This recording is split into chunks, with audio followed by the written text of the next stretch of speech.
Bonjour chers amis, bonjour le monde.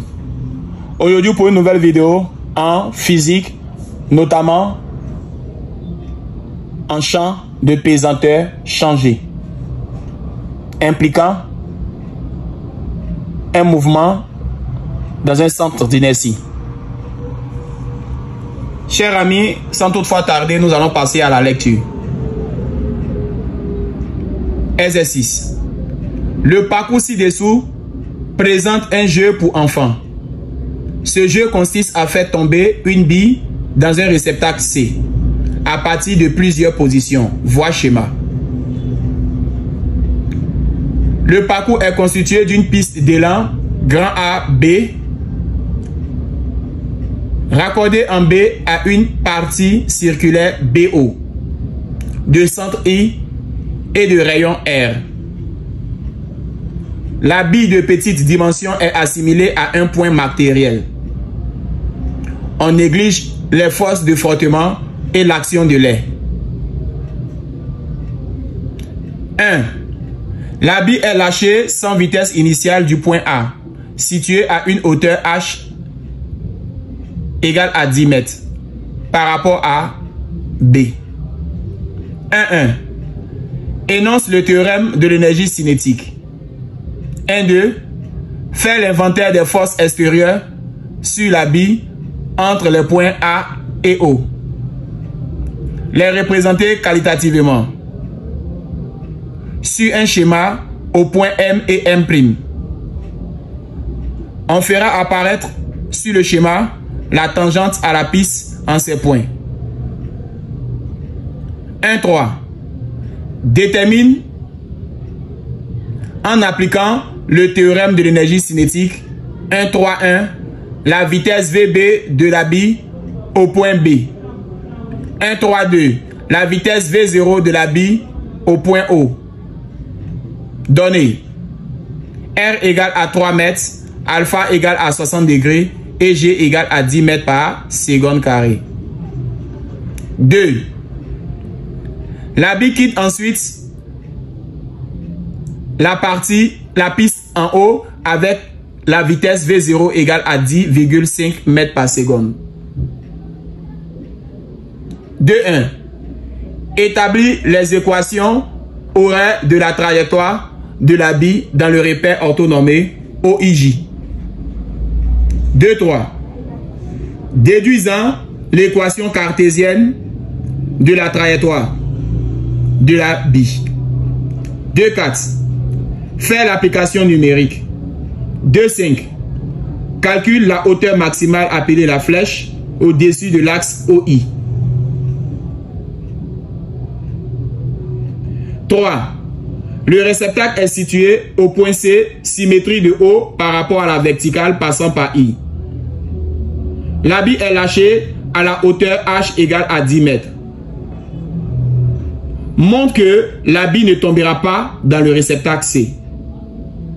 Chers amis, nous avons ici un très super exercice.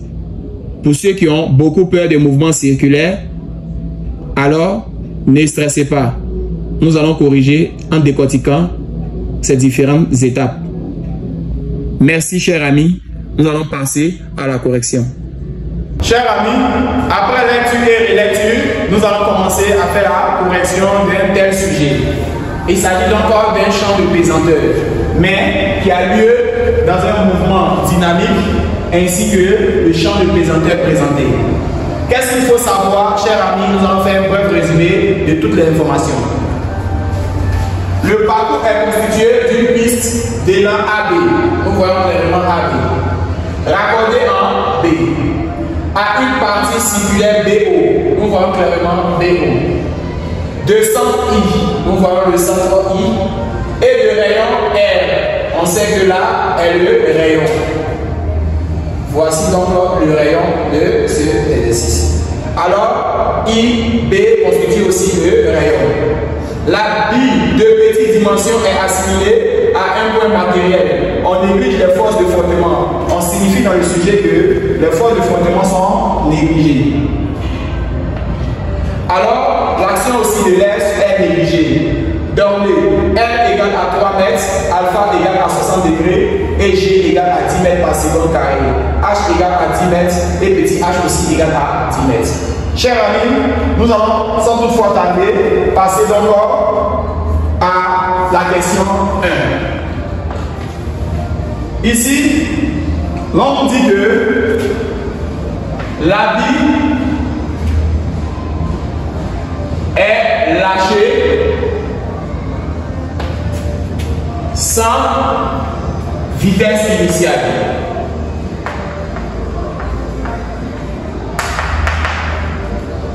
Du point A. L'habit est lâché sans vitesse initiale du point A. Cette information est très importante. Situé à une hauteur H égale à 10 mètres. Quittant le point A, arrivant au point B, la hauteur donnée H est égale à 10 mètres. Chers amis, en 1-1, il faudrait donc énoncer le théorème de l'énergie cinétique.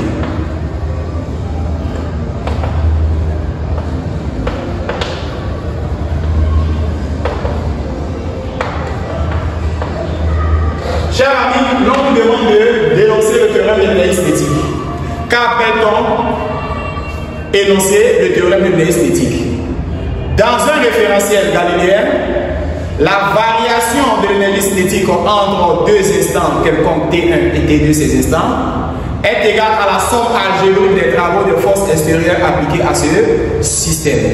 Alors, chers amis, nous allons donc dire, dans un référentiel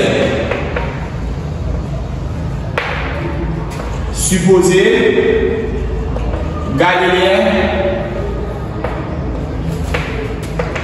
la variation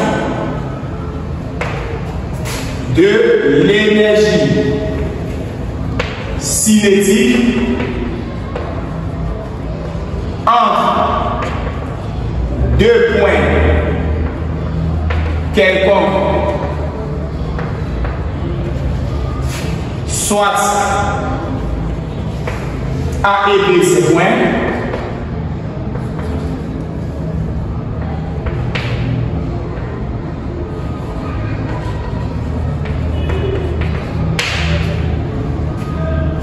est égal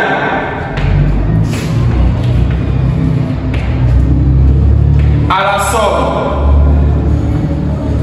algébrique des travaux des forces extérieures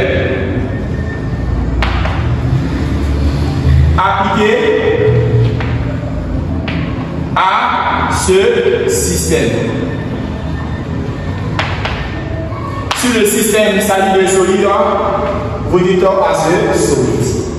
Nous venons d'énoncer le théorème. Alors, nous pouvons donc donner la relation même de ce théorème. Variation de l'énergie cinétique entre A vers B, qui sont les points quelconques pris au hasard, égale à la somme algébrique des forces extérieures appliquées entre A et B.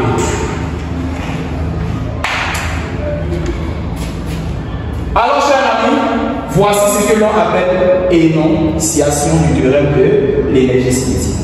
Une fois que dans un sujet vous énoncez le théorème, alors il est impératif de prendre ce théorème-là pour répondre à la prochaine question si on vous demande de calculer la vitesse. Si on vous demande de calculer la vitesse, ce n'est pas pour rien que le procès a donné, d'énoncer le théorème de l'énergie cinétique. Alors vous devez faire plus attention. Si jamais on demande d'énoncer, alors c'est que c'est très très important. Chers amis, passons donc à la question numéro 1-2. 1-2 nous dit de faire l'inventaire des forces extérieures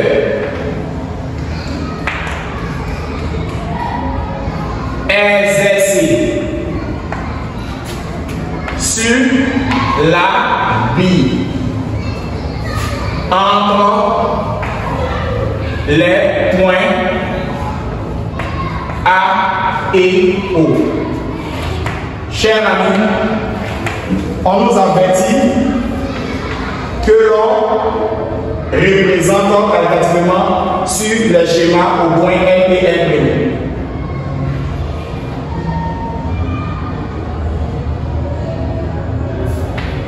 Les représenter qualitativement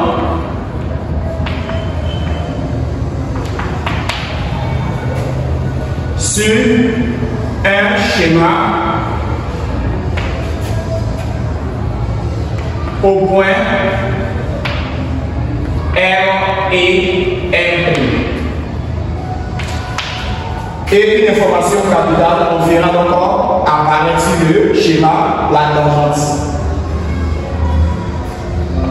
On fera apparaître sur le schéma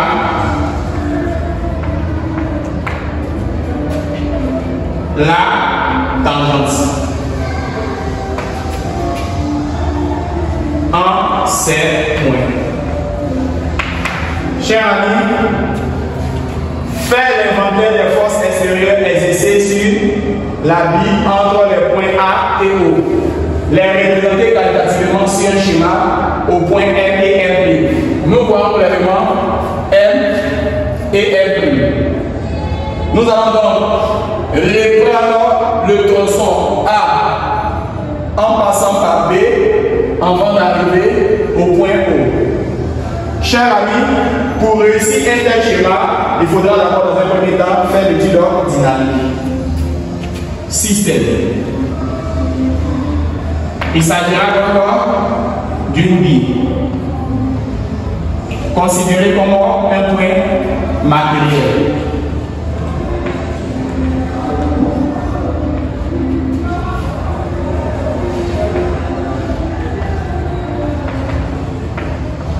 Une fois c'est dit, partons donc au référentiel. On dira que là, nous avons terrestre supposé galiléen. Comme bilan des forces, il n'existe pas de force de frottement. Alors les deux forces ici, on aura P, le poids de la bille, et on aura R, la réaction du support, notamment appelé du plan. Chers amis, nous avons donné le système, le référentiel, le bilan des forces. Une fois que c'est fait, nous allons donc faire une représentation schématique.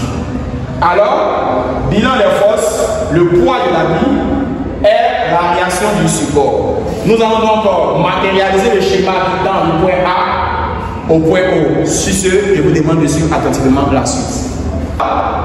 Nous allons faire la représentation schématique.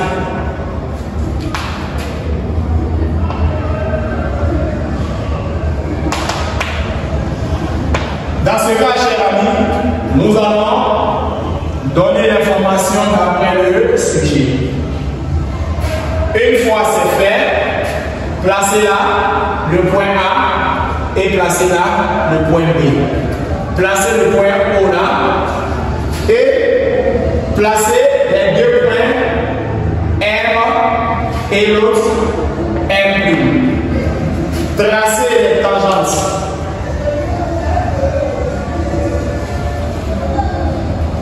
Alors, voici la première tangente. Tracez la deuxième tangente. Voici donc la deuxième tangente. Une fois c'est fait, traçons le tronçon passant par le point B d'après le lancé. Et assurons-nous à réussir par un solide fait en rond le poids. Le poids donc doit être perpendiculaire à ce tracé-là. On aura P. La réaction doit être perpendiculaire au trait fait en orange, qui est appelé la tangentielle. On aura à représenter donc la réaction et faire la même technique ici. À s'assurer que le poids soit perpendiculaire à B. Quant à la réaction, soit perpendiculaire à la tangentielle. Matérialiser là le solide. Une fois c'est fait, chers amis, vous venez de répondre aux questions posées. Passons donc à la question 1-3 qui demande de déterminer en appliquant le théorème de l'énergie cinétique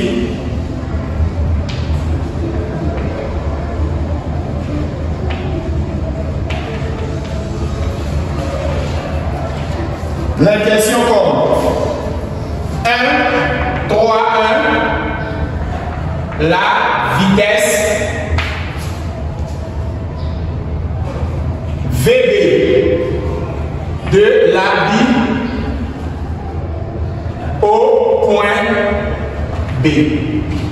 Chers amis, l'on demande de déterminer la vitesse au point B qui va s'appeler VB. On sait que la dimension d'ici jusqu'à là est appelée d'après le sujet H. On aura à appliquer le théorème de l'énergie cinétique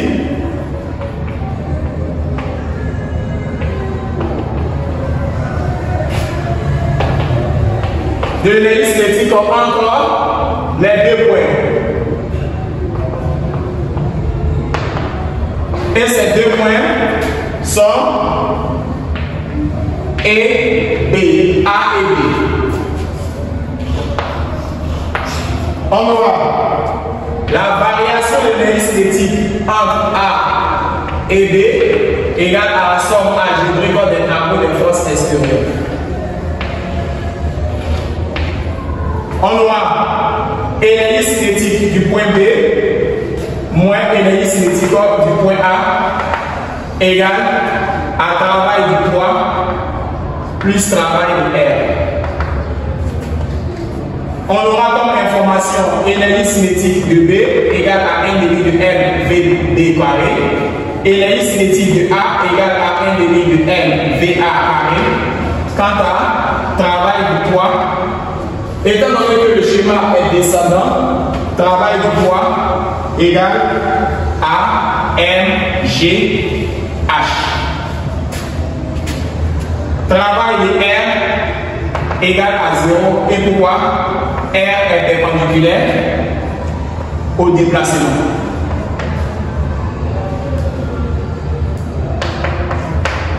Une fois cette information traduite, remplaçons chaque information par sa valeur.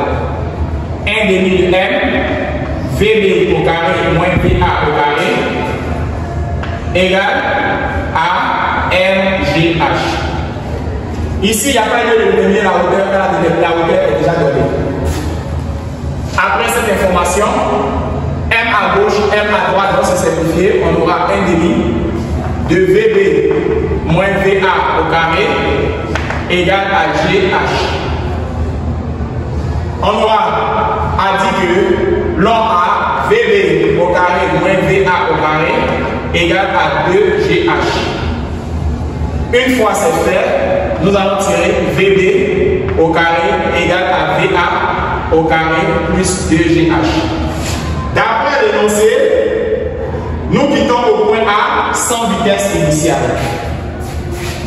La bille quitte A sans vitesse initiale. Cela se traduit par VA qui est égal à désormais 0 mètres par seconde. On aura VB égale à la radicale de 2GH, car VA qui était à l'intérieur là était 0 mètres par seconde. Une fois c'est bon, nous allons encore calculer parce que nous connaissons les valeurs. Alors, par application numérique, on a VB égale à 2 fois G qui est 10 mètres par seconde carré fois la hauteur qui est égale à 10. Chers amis, 14,14 mètres par seconde. Chers amis, passons désormais à la question 1, 3, 2.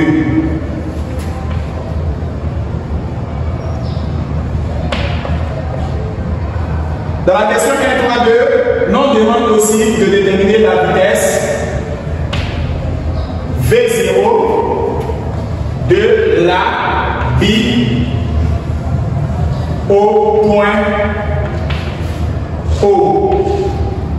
D'après le schéma, nous voyons le point O. Comment déterminer par l'énergie cinétique la vitesse au point O?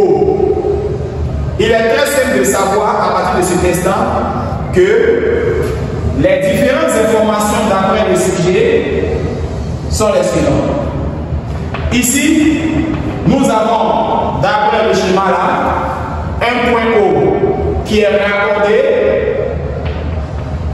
au centre I. Dans ce cas, comment on va déterminer la hauteur? On aura à additionner ce côté-là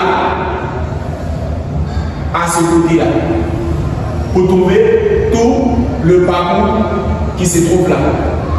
Chers amis, le système est le même. Le référentiel est le même.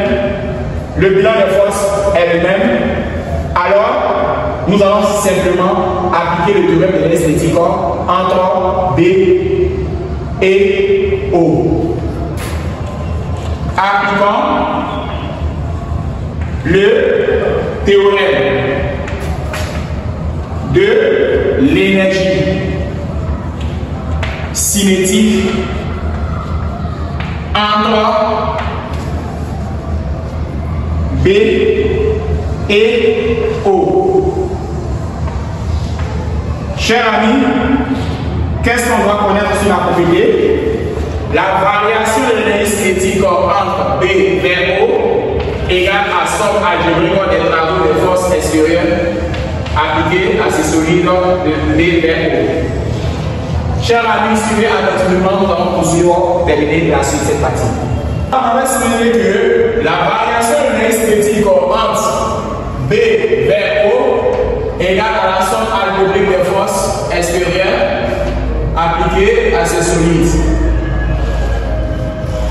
Alors, pour continuer, on aura énergie cinétique finale, qui est le point O, moins énergie cinétique initiale, qui est le point B, égale à travail du poids plus travail de R. Nous allons signifier que énergie cinétique égale à 1,5 de mV au carré. Alors, travail du poids. Ici, l'on est en train de monter. Ici, le travail était moteur.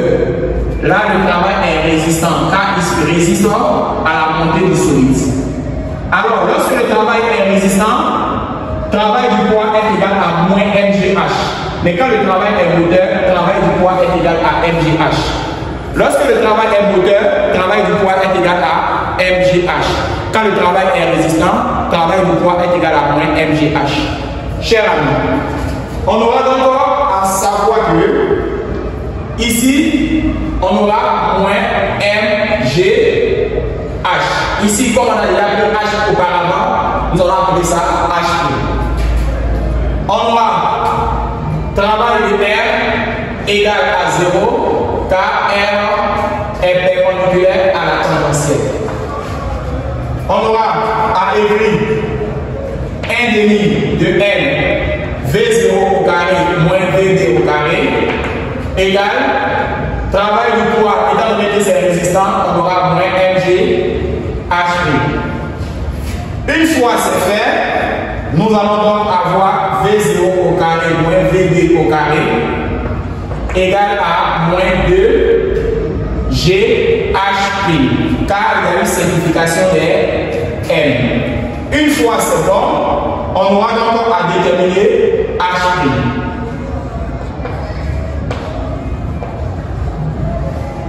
Alors, chers amis, nous allons aller à présent sur le schéma. D'après le schéma, le point situé là est D. Il y a, d'après le schéma, un angle appelé alpha. La hauteur que nous cherchons, c'est de quitter le point B en arrivant au point O. Alors, chers amis, on aura à déterminer toute cette hauteur que l'on va appeler H'. Alors, toute cette hauteur, chers amis, aura encore la dimension là à la dimension située là. La dimension de I à B est le rayon, mais la dimension de I à D est adjacente à l'angle. La dimension de DI est adjacente à l'angle, quant à la dimension de I à B est le rayon de notre exercice. On aura à dire que H' égale à DD. Pourquoi DD? Voici donc H' est égal à la latitude de D jusqu'à B. Voici ce qu'on appelle H'. Alors, que vaut DD? DD aussi vaut DI additionné à IB.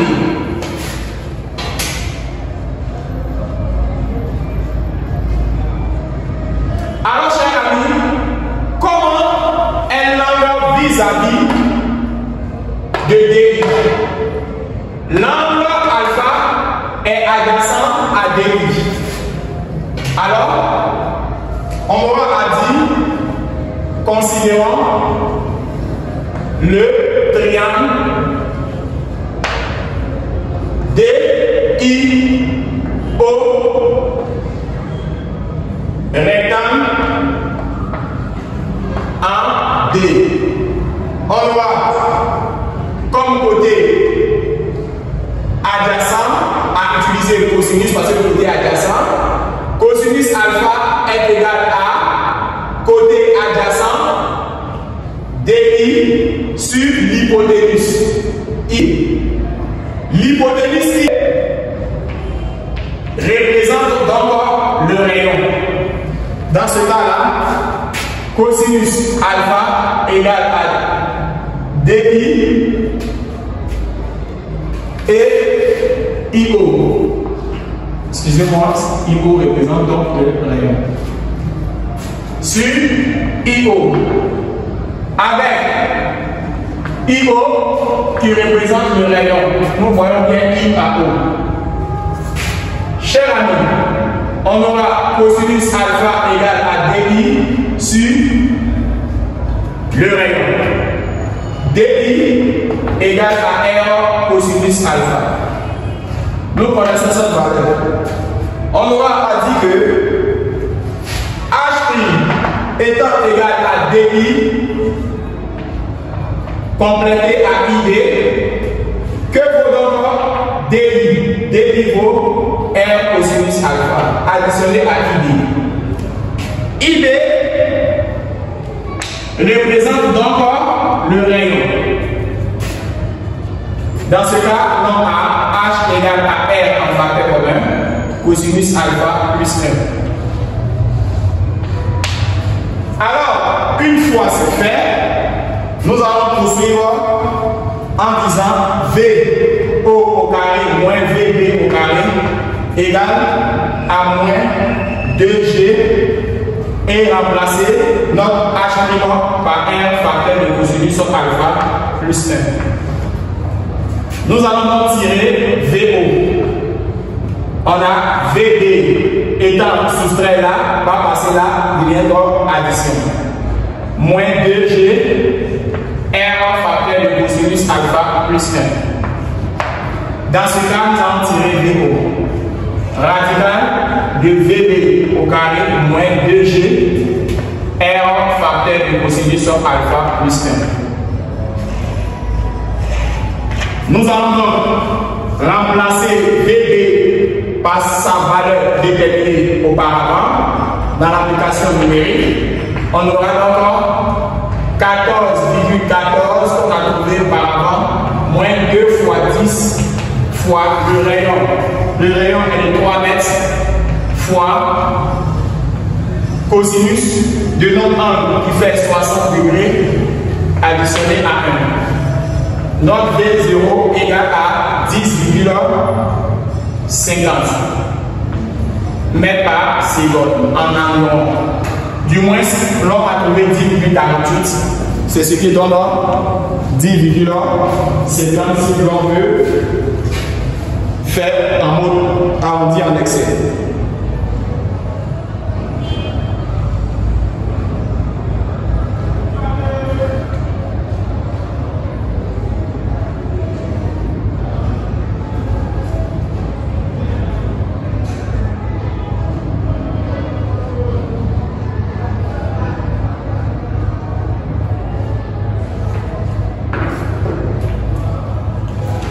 Alors, nous avons trouvé 10,48 qui donne 10,5 par la suite. Chers amis, passons donc à l'étape numéro 2. Ici, en 2, l'on nous dit que l'habit quitte ensuite la piste en haut avec une vitesse V0 qui est égale à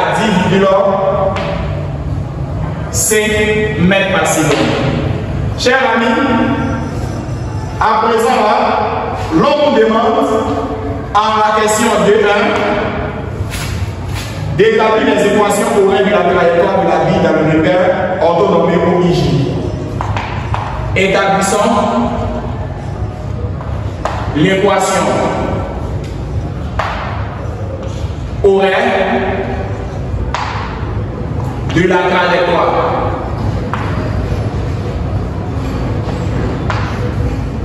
de la bille dans le repère OIJ. Chers amis, il faudra encore suivre attentivement. Voici donc les informations. D'après le schéma, la vitesse V0 est là.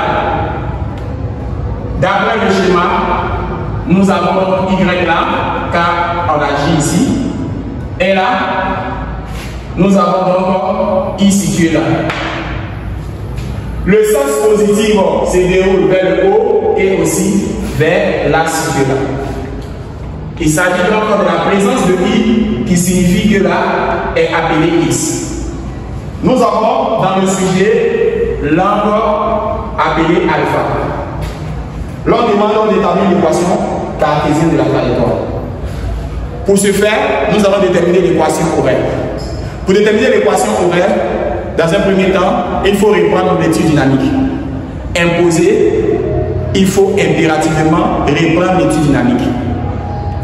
Ici, le bilan des forces, il n'y a pas autre force à part le poids, parce que nous sommes en champ de pesanteur. En champ de pesanteur, il existe seulement que le champ G. Ce qui signifie qu'il y a le poids. Et une fois que nous connaissons cette information, nous allons appliquer le théorème du centre d'inertie pour déterminer le rapport la relation entre A à G. Une fois c'est fait, nous allons encore donner les conditions initiales dans les premiers temps et les conditions quelconques. Si ceux vous demandent de suivre attentivement la suite. Il faudra donc faire les types dynamiques. Il s'agira d'une bille. De définir le référentiel. L'on dira terrestre, supposé, galiléen. Bilan des forces.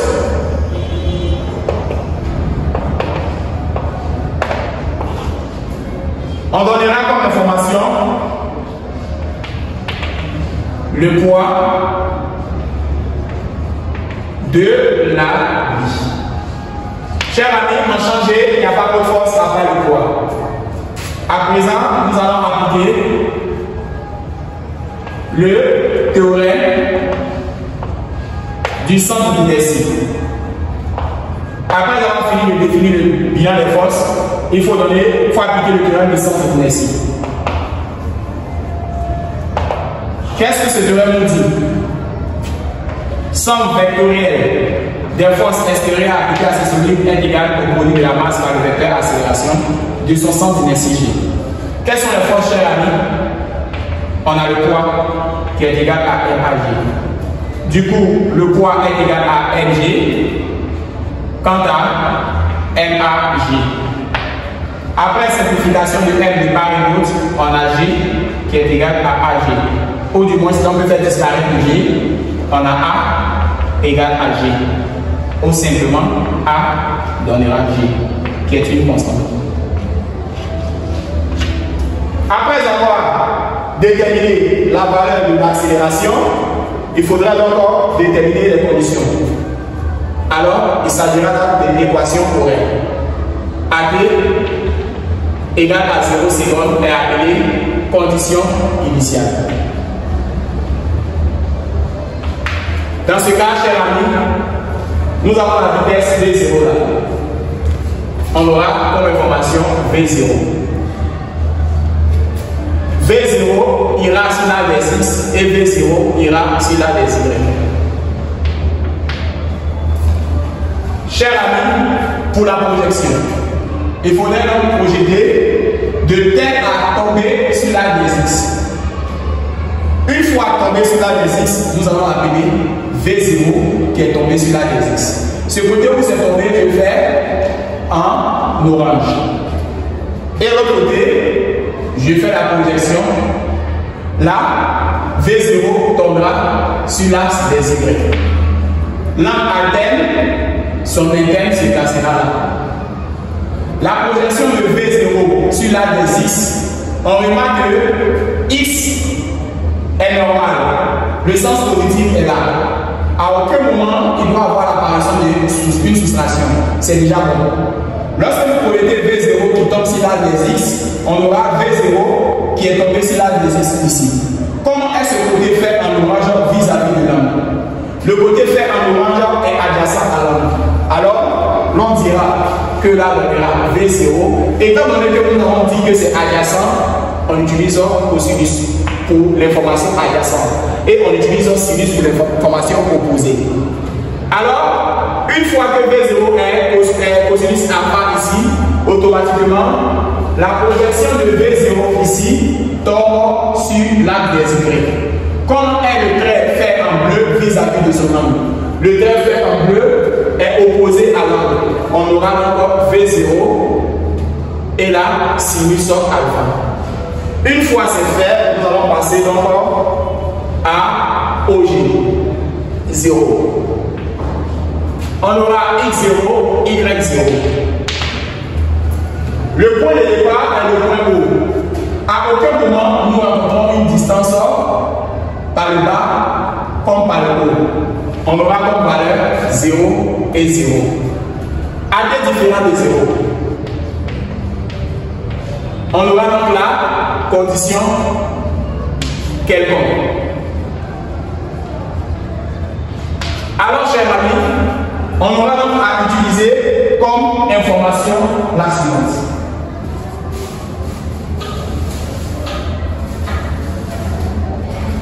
Ici, il faudra donc utiliser AX, AY. Il faudra donc dire qu'il y a implication de la vitesse.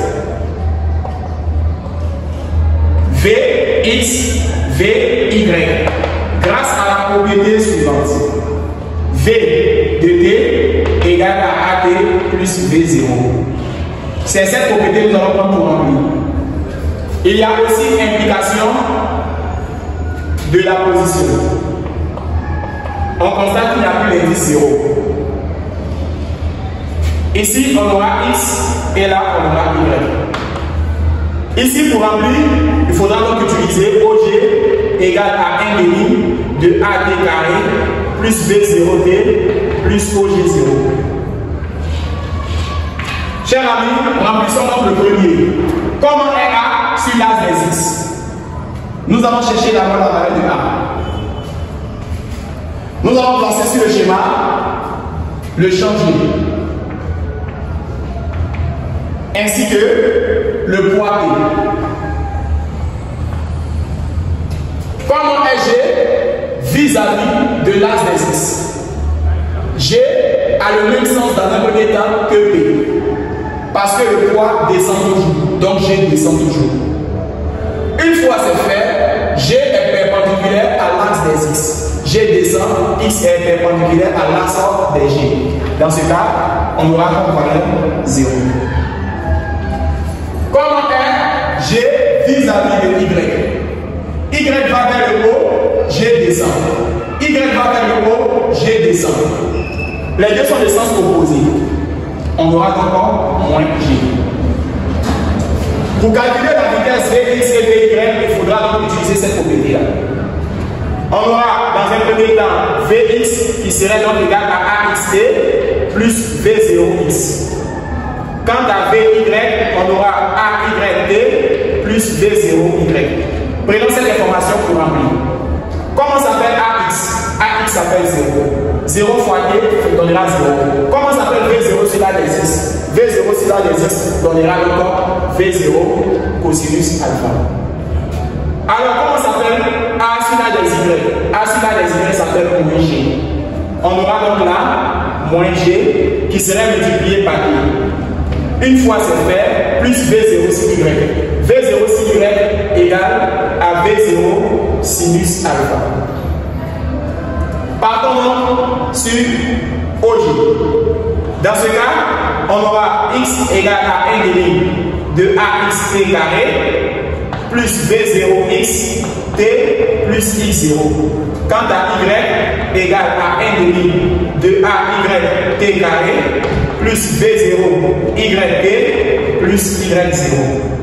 Chers amis, utilisons le premier. Comment s'appelle le A? Le A est 0.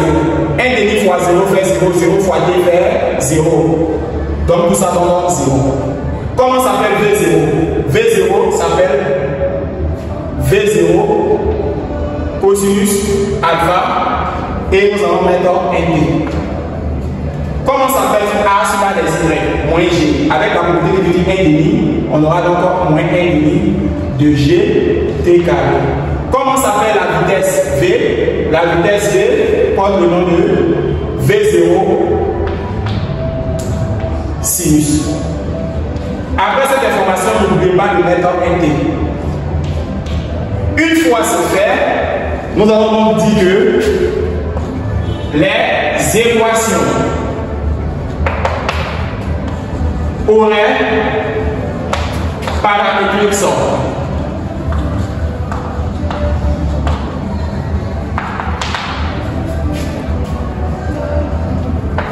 X égale à V0 cosinus alpha T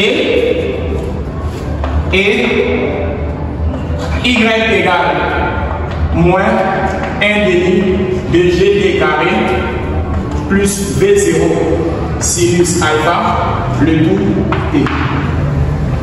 Alors, chers amis, nous dirons que de l'expression de X tirons T, de l'expression de Y remplaçons T par sa valeur. Chers amis, je vous demande de suivre attentivement la prochaine étape. De l'expression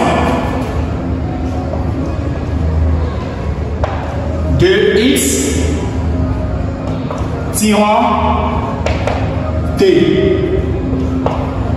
On a x égale à V0 cosinus alpha t. D'où t égale à x sur V0 cosinus alpha. Chers amis, je rappelle que ce temps trouvé portera le nom de durée de chute. Alors, de l'expression de Y,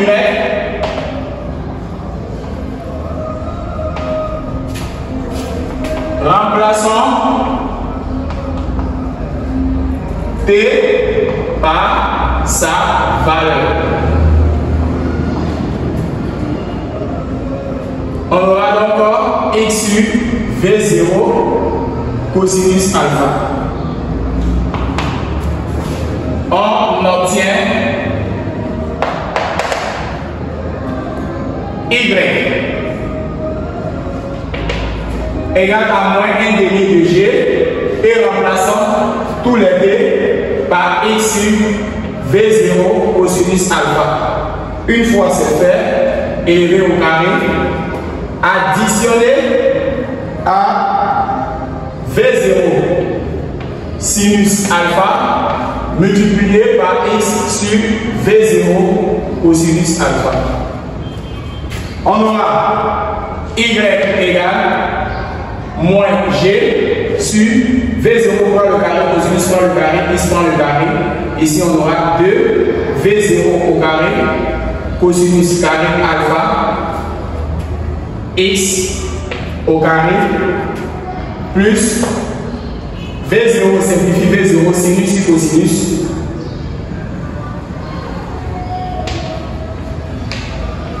Et nous allons signifier que tangente alpha égale à sinus alpha sur cosinus alpha. Alors, on aura à écrire y égale à moins g sur 2v0 au carré, cosinus carré alpha, x au carré, plus x tangente alpha. Chers amis, nous venons encore d'établir l'équation différentielle à partir de cette question. Alors, nous allons donc établir l'équation différentielle. Équation cartésienne, s'il vous plaît. Alors, y égale à moins g sur 2v0 carré cosinus carré x au carré plus x tangente alpha est belle et bien l'équation cartésienne de la trajectoire. Chers amis, nous sommes à la question tant souhaitée par le professeur 2-3.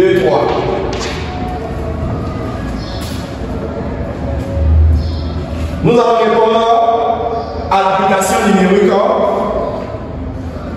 2-4 qui nous demande de faire l'application numérique.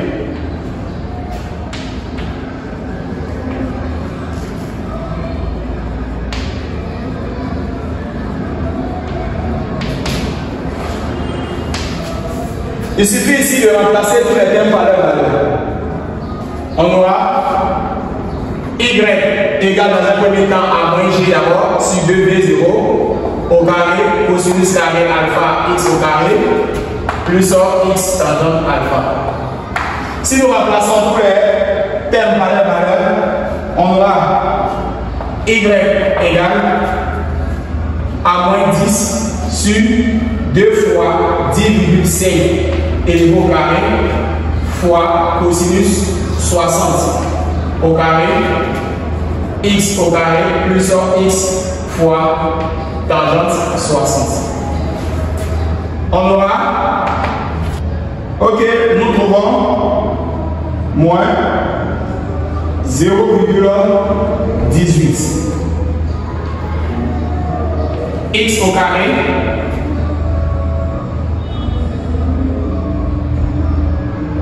et là, nous trouvons 1,73x. Voici donc l'application numérique. Chers amis, la prochaine question, 2,5, nous demandons de calculer la hauteur maximale, appelée la flèche. Pour déterminer la hauteur maximale, chers amis, il faudrait donc déterminer la durée de montée.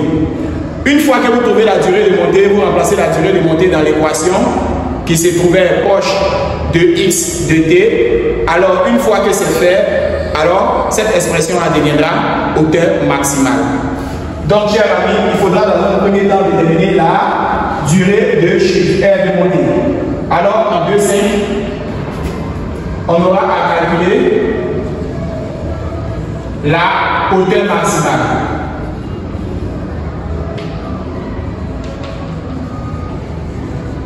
Couramment appelée la flèche. Chers amis, pour déterminer la flèche, il faudrait d'abord parler de nos sommets. Regardez bien le schéma. Au sommet S,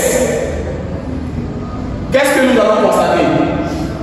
Au sommet S, la bille arrivera là, puis la bille n'aura plus de vitesse et cette bille-là va chuter et tomber. Alors, du moment où la bille n'a plus de vitesse au point culminant S, il faudrait donc dire que au sommet S, la vitesse VYS égale à 0. Au sommet S, on a VYS égale à 0.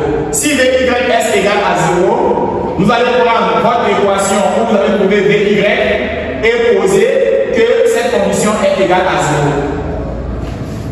VYS égale à 0 équivaut à dire moins GTS plus V0 sinus alpha est égal à 0. Une fois que c'est fait, nous allons donc avoir moins GTS égale à moins V0 sinus alpha. Une fois que c'est bon, nous allons tirer le TS. C'est le TS qui est appelé la durée de montée. Alors, moins GTS égale à moins V0 sinus alpha. On aura donc TS égale à V0 sinus alpha sur G. Ce que l'on vient de trouver porte le nom de durée de montée. Voici la durée de montée dans un exercice. Une fois que c'est fait, nous allons remplacer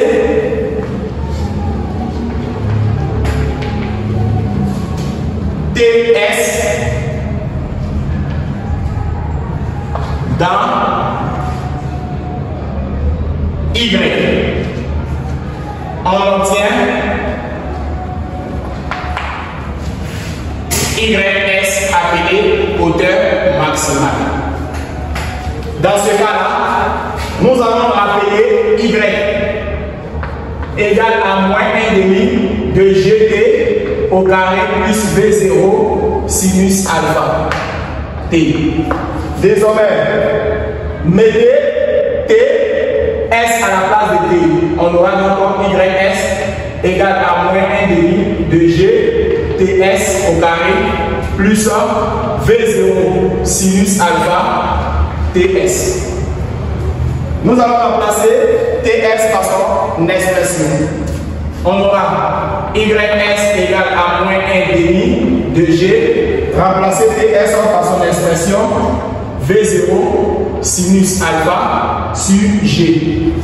Élevé au carré, additionné à V0 sinus alpha, le tout multiplié par V0 sinus alpha sur G.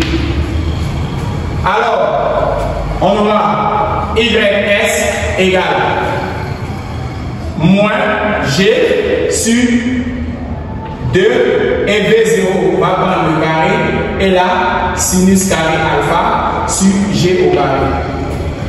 Ici, notre dénominateur est 1. On aura en haut fois en haut et en bas fois en bas. On aura V0 au carré et sinus au carré sur G. Après simplification, on aura YS égale à moins V0 au carré sinus carré alpha sur 2G. Et là, on aura V0 au carré sinus carré alpha sur G. Une fois c'est bon, nous allons multiplier en haut et en bas par 2 pour avoir le dénominateur appelé 2G. YS égale à moins V0 au carré sinus carré alpha plus 2V0 au carré sinus carré alpha sur 2G. Cette écriture-là ressemble à cette écriture-là. Ici elle est négative, ici elle est positive. Après le calcul, vous voyez que ça donne 1 ici. Alors YS serait donc égal à V0 au carré sinus carré alpha sur 2G. Comme le professeur a signifié au-dessus de l'axe OI, alors au-dessus de l'axe OI, l'on obtiendra YS égale à H maximal déterminé égale donc à V0 au carré sinus carré alpha sur 2G. Alors, chers amis, nous venons de trouver la hauteur maximale. Nous allons répondre à la dernière question. Pour la dernière question, l'on nous dit le réceptacle est situé au point C. Symétrie de haut par rapport à la verticale.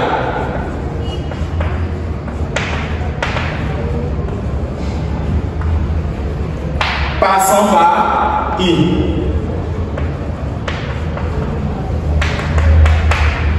La bille est lâchée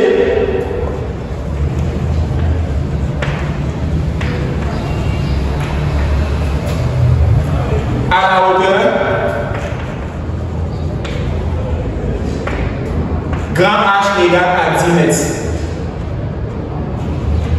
Chers amis, notre question est de montrer que la bille ne tombera pas dans le réceptacle.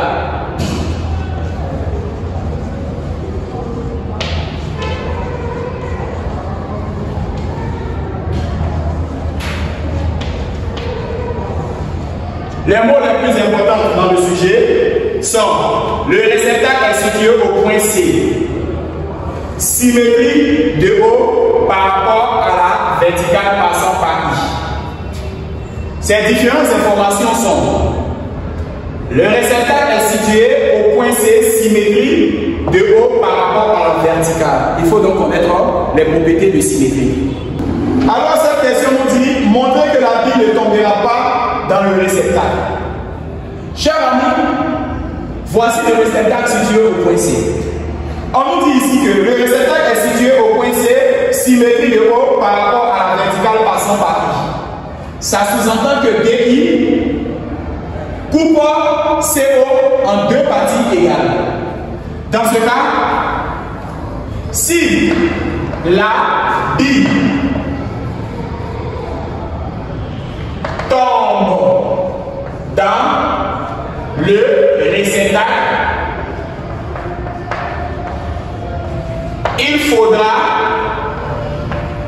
que Y soit égal à la hauteur H donnée par le professeur. Si la bille veut tomber dans le réceptacle, c'est que Y là doit être égal à H. Si ce n'est pas le cas, la bille ne tombe pas dans le réceptacle. Si ce ne fut pas le cas,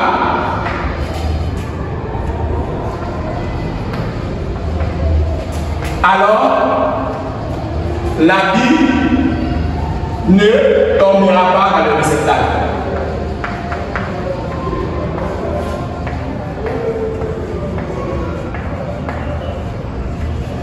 Alors, chers amis, quelles sont donc les conditions?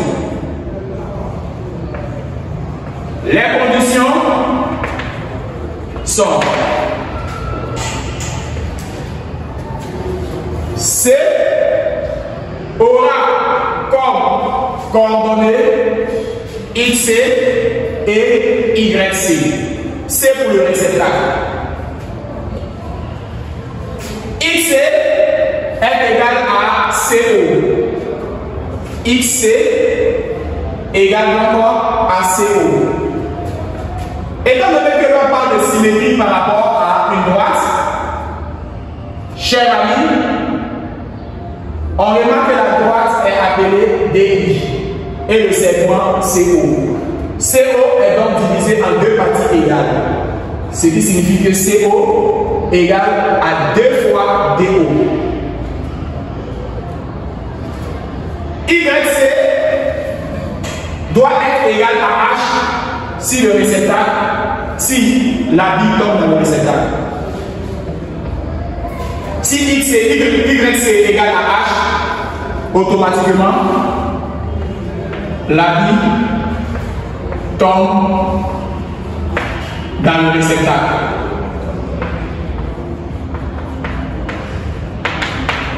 Dans ce cas, chers amis, nous allons déterminer chaque information. XC égale à CO égale à 2 fois DO. Que vaut DO? DO fait face à l'angle. Alors, le triangle ici considéré est le triangle DIO rectangle en D. Ce côté DO est opposé à l'angle. Dans ce cas-là, chers amis, on aura à dire que DO fait face à l'angle. Alors, lorsque ça fait face, on parle de sinus. Sinus alpha égale au côté qui fait face à l'angle. Le côté qui fait face à l'angle est DO. Sur l'hypoténuse, qui est IO. Alors, IO représente le rayon. Dans ce cas-là, sinus alpha égale à DO sur R. D'où DO égale à R sinus alpha. Étant donné que nous avons signifié que C aura pour coordonnée XC qui est égal à CO qui est égal à 2 fois DO, nous venons de trouver la valeur de DO. Dans ce cas, on aura 2 fois R sinus alpha. Quant à Y, C doit être égal à H. Alors, nous allons donc avoir à remplacer dans notre équation située là tous les X par X. On aura Y égale à moins 0,18 X au carré plus 100 1,73x, on aura YC égale à moins 0,18 XC au carré plus 1,73 XC. XC égale à 0,18 crochet de XC, nous donnons 2 fois R sinus alpha au carré plus 1,73 crochet de 2 fois R sinus alpha. On va passer YC par la valeur moins 0,18 crochet de 2 fois 3 fois sinus 60 élevé au carré plus 1,73 fois 2 fois 3 fois sinus 60. N'oubliez pas de mettre le carré YC à l'aide de la calculatrice vaut 4,129, soit 4,13 mètres. Comparons YC à H. YC est inférieur à H, donc 4,13 mètres est inférieur à 10 mètres. Donc, l'habit ne tombera pas dans le réceptacle. L'habit ne tombera pas dans le réceptacle. Pourquoi? Car YC est inférieur à H. Pour que l'habit tombe dans le réceptacle, YC doit être égal à H. Sur ce, cher ami, je vous dis au revoir pour une nouvelle vidéo.